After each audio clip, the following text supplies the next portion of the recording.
자, 제어문 계속 진행되고 있습니다. 제어문은 크게 두 가지로 나누어진다고 했었어요. 분기를 위한 분기문, 그 다음에 특정 코드를 여러 번 동작시키기 위한 반복문. 이렇게 유사하거나 동일한 동작을 횟수를 지정해서 반복하고자 할 때 유용하게 사용하시면 됩니다. 포문은 나중에 배열이나 컬렉션이라는 걸 공부하실 거예요.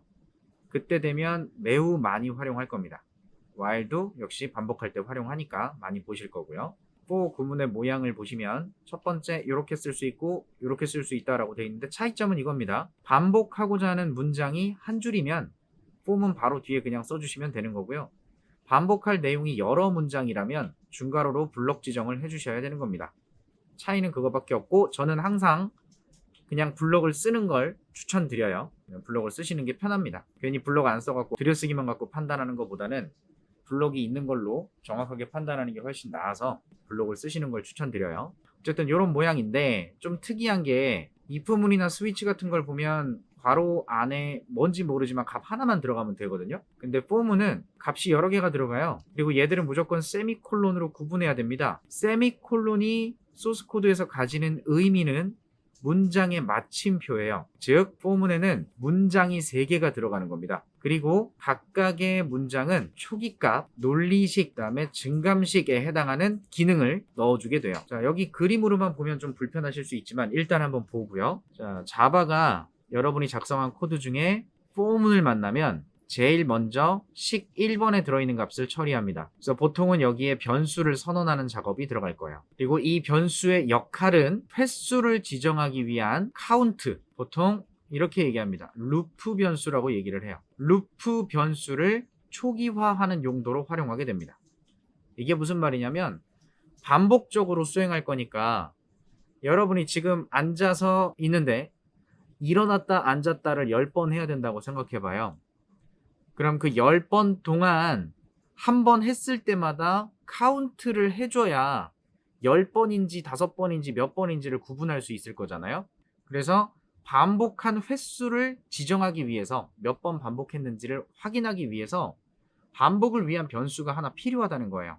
그래서 그 변수를 선언하거나 초기화하는 작업을 하는 게 식 첫 번째에 들어갈 코드가 될 겁니다.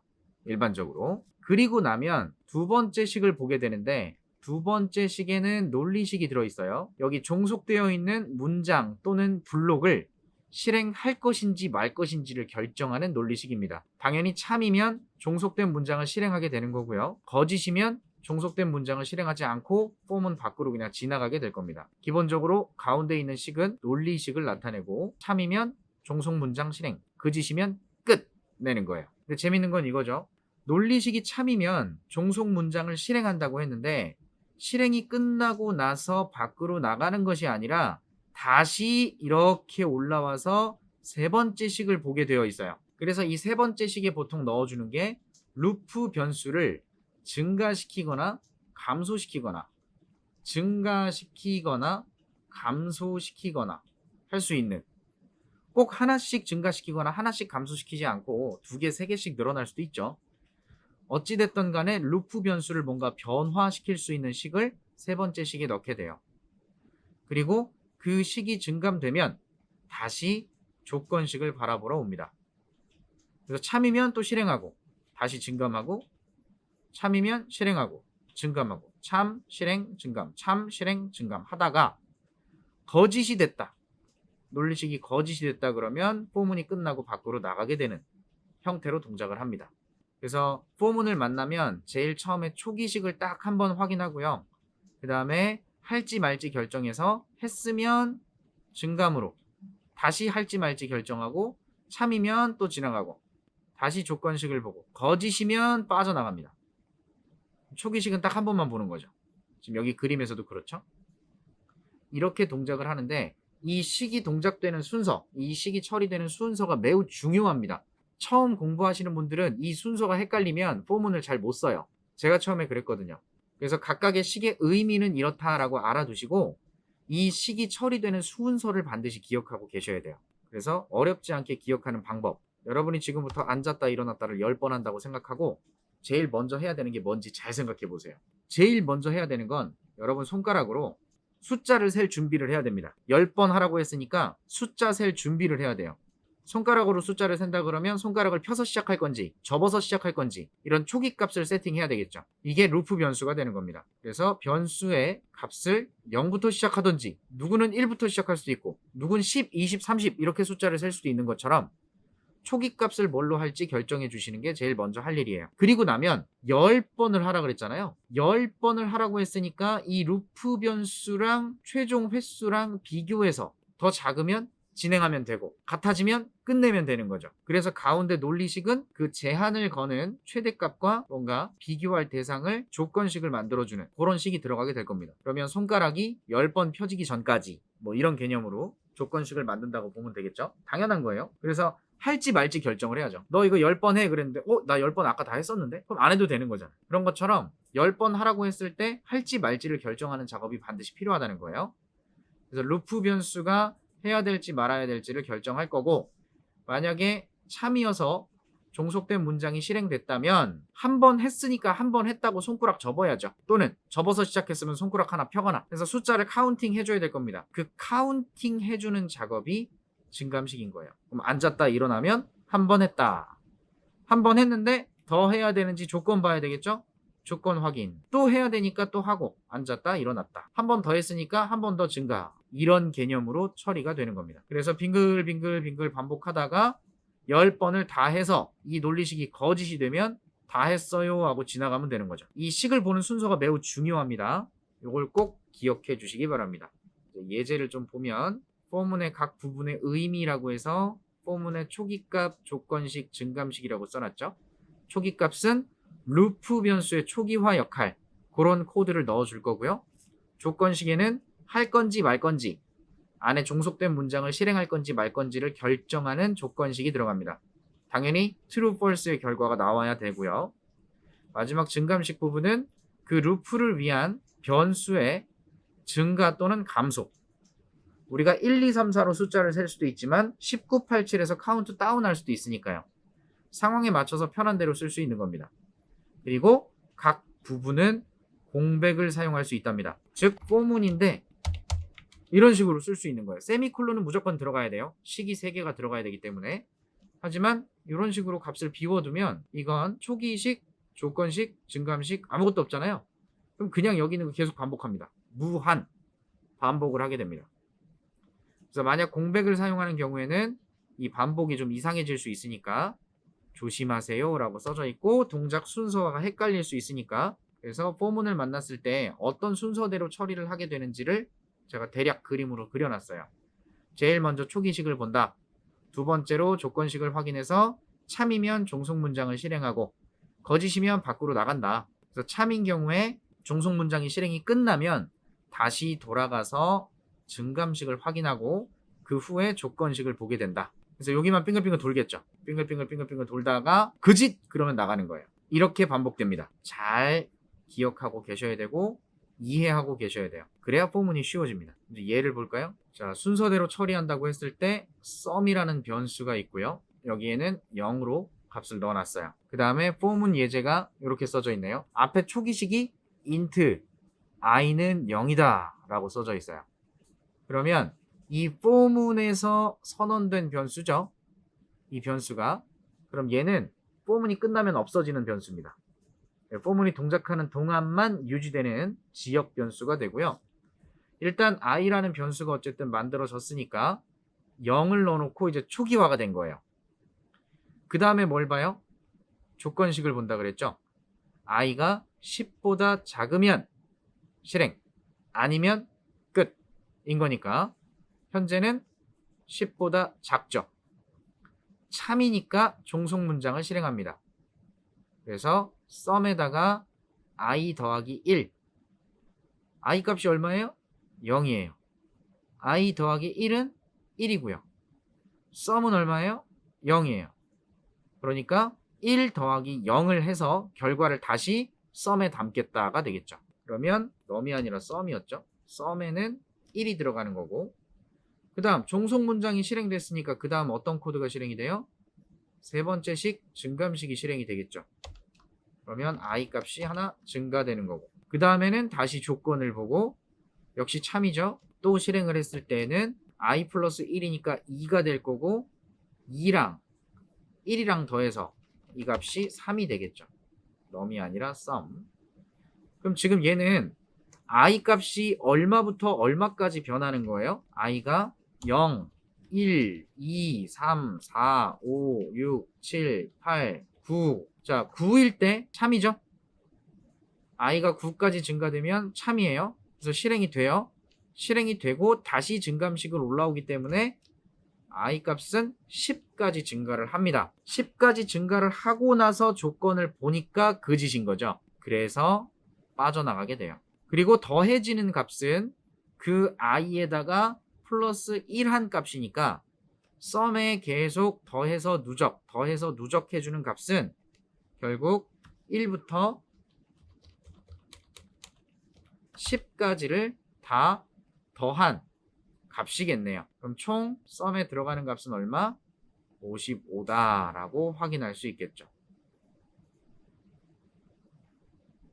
이런 식으로 반복문을 활용하는 겁니다. 이건 예제니까 간단하게 실행 결과 화면 표시해 놨고요. 다음 문제 볼까요? 예제 1번. 얘는 지금 이걸 보니까 어때요? 자, 포문 안에서 루프를 위한 변수는 i인 것 같습니다. i 값이 변경되는 곳은 증감식밖에 없네요. 그러면 하나씩 감소하도록 동작할 건데 10일 때 이런 식이죠. 0보다 크면 한다. 그럼 이거는 10, 9, 8, 7, 6, 5, 4, 3, 2, 1까지 동작을 해요. 1까지 동작을 하고 나면 i 값이 0이 되어서 이 조건식을 봤을 때 거짓임으로 밖으로 나가게 되겠죠. 그동안에 썸이랑 i랑 계속 누적해주고 있네요.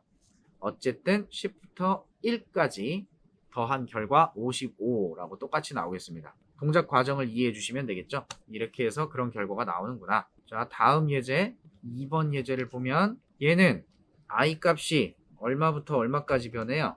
얘는 i 값이 처음 시작은 1, 그 다음에 참이어서 실행되고 돌아가면 i 플러스는 2라고 써있네요. 그러면 두 개씩 증가하는 거죠. 1, 3, 5, 7, 9까지 실행하고 i 플러스 2가 돼버려서 11이 되니까 11이 된 다음에 조건을 봐서 거짓이 됐겠네요. 그 후에 빠져나갔겠죠? 그러면 여기까지를 더했네요. 뭘 더한 거예요? 13579 홀수만 더해줬네요. 자, 그리고 다음 예제를 보면 이건 어때요? i는 1부터 시작하는 거 알겠고요. i가 10보다 작을 때까지 진행할 것 같아요. 근데 뒤에 증감식이 없네요. 없어도 된다 그랬죠? 비워놔도 된다고 했습니다. if 일단 i가 1일 때 참이니까 들어와서 1을 2로 나누었을 때 나머지가 1이랑 같냐? 이것은 홀수인가? 이걸 판별하고 있고요. 홀수면 뭘 해라? 더해라 라고 했네요. 그리고 지금 if문에 종속된 문장은 요거 한 줄입니다. 여기까지만 if문이고 얘는 별개의 문장이에요. if랑 달라요. 그죠? 그러면 i가 여기서 증가를 하고 있네요. i는 2가 될 거고 2인 상태에서 증감식은 없으니까 다시 조건을 보겠죠. 자, i가 계속 증가하고 그 i가 언제까지 동작할 건지 조건이 잘 만들어져 있으니 얘도 문제는 없겠습니다. 똑같이 13579까지 더해지겠네요. 그래서 계속 이런 식으로 활용하시면 됩니다. 아래로 내려가 보면 중첩된 포문이라고 하는 개념이 보여요. 여기서부터 좀 불편해질 뿐입니다. 앞에는 for문 하나밖에 없었는데 여긴 for문이 두 개가 있죠. for 안에 for가 들어있죠. 어렵지 않아요. 이렇게 생각해 볼게요. 여러분이 지금 여기에 for문이 두 개가 있을 때 다른 거 안 보고 이것만 보는 거예요. 이것만 봐봐요. 여기 안에 반복할 내용이 얘죠. 이거 반복할 거예요. 얘를 j 값이 0일 때부터 10보다 작을 때까지 하나씩 증가하면서 그러면 0, 1, 2, 3, 4, 5, 6, 7, 8, 9까지는 참이 되겠죠.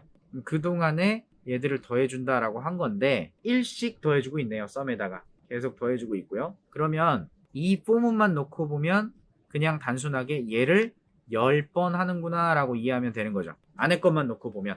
근데 포문이 중첩돼 있을 때는 어렵지 않게 생각하시면 돼요.